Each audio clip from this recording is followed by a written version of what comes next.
नमस्कार। आज हम एक ऐसे विषय पर बात करने वाले हैं जो सीधे तौर पर हमारी जिंदगी की दिशा तय करता है, व्यवसाय और कार्य का चयन। ये कोई महज किताबी कॉन्सेप्ट नहीं है, बल्कि ये समझना है कि हमारा एक फैसला कैसे हमारी मानसिक शांति और यहाँ तक कि पूरे देश की तरक्की को आकार देता है। तो चलिए बिना किसी देरी के शुरू करते हैं। अब सबसे बड़ा सवाल जो अक्सर हमारे मन में आता है, एक सफल करियर की शुरुआत आखिर होती कहाँ से है? ज्यादातर लोगों को लगता है कि पहली नौकरी मिलने से ही करियर शुरू होता है ना? लेकिन सच तो यह है कि जीविकोपार्जन का ये निर्णय बहुत पहले ही शुरू हो जाता है, जब हम ये तय करते हैं कि हमें अपनी जिंदगी में करना क्या है। इस पूरी उलझन को सुलझाने के लिए सबसे पहले काम की मूल प्रकृति को समझना जरूरी है। काम को हम मोटे तौर पर दो हिस्सों में बांट सकते हैं। एक है मानसिक या शैक्षणिक कार्य, जो पूरी तरह से ज्ञान, थ्योरी और अमूर्त विचारों पर टिका है, और दूसरा है शारीरिक या व्यावसायिक कार्य, जिसमें प्रायोगिक कौशल और फिजिकल मेहनत लगती है। जब तक हम इस बुनियादी फर्क को नहीं समझेंगे, सही रास्ते का चुनाव करना काफी मुश्किल है। तो आज की इस चर्चा में हम 5 अहम पड़ावों से गुजरेंगे। पहला, हमें इस चयन की आवश्यकता ही क्यों है। दूसरा, सही चुनाव के लाभ। तीसरा, व्यावसायिक चयन के मनोवैज्ञानिक सिद्धांत। चौथा, निर्णय को प्रभावित करने वाले कारक। और अंत में, कार्य अनुभव और सही निर्देशन की क्या भूमिका होती है। तो चलिए आते हैं पहले पड़ाव पर, चयन की आवश्यकता। आखिर इसकी जरूरत क्यों है? देखिए, हर पेशे की अपनी कुछ खास डिमांड्स होती हैं। कोई भी इंसान किसी काम में कितना सफल होगा, ये पूरी तरह से उसके सोच समझकर लिए गए फैसले पर निर्भर करता है। हमें यह समझना होगा कि करियर का मतलब सिर्फ कोई नौकरी पाना या पैसे कमाना नहीं है। इसका असली मकसद है रुचियों और आंतरिक क्षमताओं के हिसाब से हमारा सर्वांगीण विकास। जब इंसान के टैलेंट और उसके काम का सही मिलान होता है ना, तभी वो अपना सर्वश्रेष्ठ प्रदर्शन कर पाता है। हमारा दूसरा पड़ाव है सही चुनाव के लाभ। इसके फायदे क्या क्या हैं, आइए देखते हैं। इन फायदों को हम 3 बड़े हिस्सों में देख सकते हैं। सबसे पहला है वैयक्तिक समायोजन, यानी काम करने वाले को जो मानसिक संतुष्टि मिलती है। दूसरा पहलू है आर्थिक। जब सही इंसान सही जगह काम करता है तो कंपनियों की उत्पादन लागत कम होती है और औद्योगिक उन्नति होती है।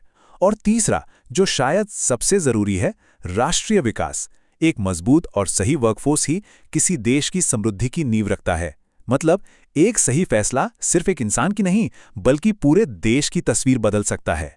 अब आते हैं तीसरे पड़ाव पर, व्यावसायिक चयन के सिद्धांत। थोड़ा मनोवैज्ञानिक नजरिए से देखते हैं। एली गिन्सबर्ग नाम के एक मशहूर विचारक ने इसे बड़ा ही दिलचस्प बताया है। उनके हिसाब से ये चुनाव एक सीधी रेखा में चलने वाली 3 चरणों की प्रक्रिया है। सबसे पहले आती है खोज या एक्सप्लोरेशन, जहां हम अलग अलग व्यवसायों के बारे में बस जानकारी जुटाते हैं। उसके बाद आता है चयन, यानी अपनी पसंद के हिसाब से किसी एक को चुनना। और अंत में है विशिष्टीकरण, जहां हम उस विशिष्ट करियर को स्थायी रूप से अपना लेते हैं। लेकिन सच बताइए, क्या असल जिंदगी में चीजें इतनी सीधी होती हैं? डोनाल्ड सुपर का सिद्धांत कहता है, बिल्कुल नहीं। उनके मुताबिक हर इंसान की योग्यता, उसकी रुचि और उसका व्यक्तित्व अलग होता है। और सबसे बड़ी बात, वक्त और परिस्थितियों के साथ हमारी पसंद बदलती रहती है। इसीलिए उनका मॉडल एक सीधी लाइन न होके कल्पना, खोज, परीक्षण और स्थिरीकरण का एक चक्रीय क्रम है। हमारा करियर का चुनाव वक्त के साथ लगातार इवॉल्व होता रहता है। वैसे हॉलैंड और हेवीहर्स्ट जैसे एक्सपर्ट्स के संरचनात्मक सिद्धांत भी मौजूद हैं। ये इस बात पर भारी जोर देते हैं कि हमारा सामाजिक परिवेश और हमारी खुद की मनोवैज्ञानिक बनावट हमारे फैसलों को कैसे कंट्रोल करती है। समाज किसी खास नौकरी को कितनी इज्जत देता है या हमारी मेंटल कंडीशनिंग कैसी है, ये सारे फैक्टर बैकग्राउंड में बहुत बड़ा रोल प्ले करते हैं। चौथा पड़ाव है निर्णय को प्रभावित करने वाले असल कारक। जमीनी हकीकत क्या है? जब हम सच में जॉब मार्केट में होते हैं तो फैसले मुख्य रूप से 3 चीजों पर टिके होते हैं। पहले हैं तार्किक या वस्तुनिष्ठ कारक, जैसे कि सैलरी कितनी है और ग्रोथ के अवसर क्या हैं, जिन्हें हम स्पष्ट रूप से नाप सकते हैं।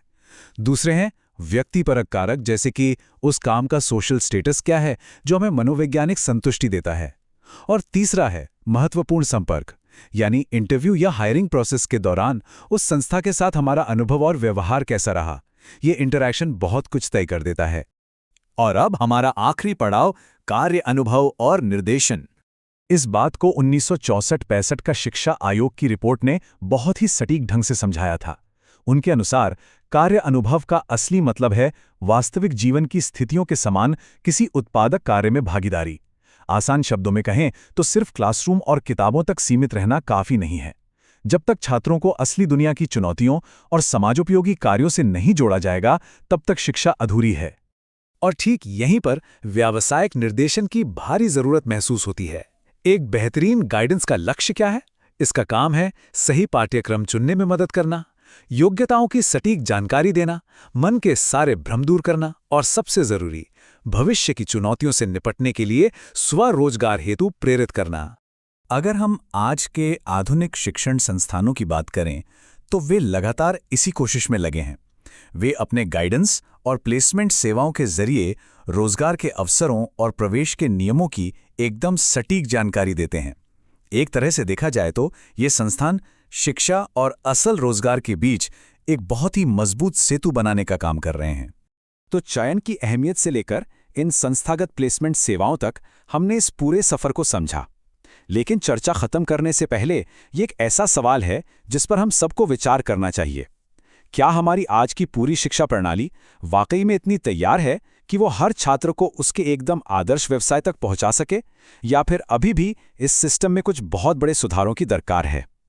इस पर जरूर सोचिएगा। आज की इस चर्चा में जुड़ने के लिए बहुत बहुत धन्यवाद।